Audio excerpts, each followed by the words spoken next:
If you're looking for some fun activities or some creative crafts to do with the children, you can do so very inexpensively with just a few materials from around your house.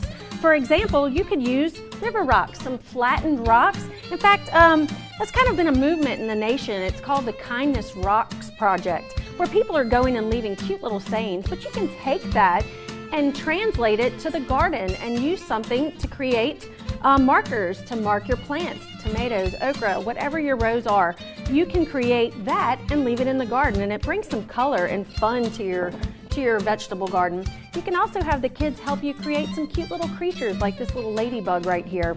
If you have any old terracotta pots laying around, or you can get some new ones, they're very inexpensive. Use some acrylic paints, just have a few brushes. You can create, you can draw designs on them if you'd like, or you can just stripe them as you see here. Also, you can use old wooden scraps to create signs like the one that we did here, Victory Gardens, for our vegetable gardens. With just a little twine and a piece of wood, a little bit of acrylic paint, you can create signs for your gardens. You can use this to also label your plants. You can also make some cute little creatures like this little frog or this sunshine here, or you can also label names for your plants. In addition, you can use paint markers.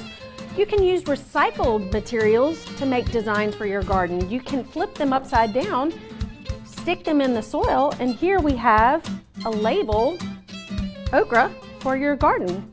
So for some fun activities and some easy crafts that are inexpensive, grab you a couple of paintbrushes, a little bit of paint, and a whole lot of creative flow and some time with your family. You can bring this art into your garden.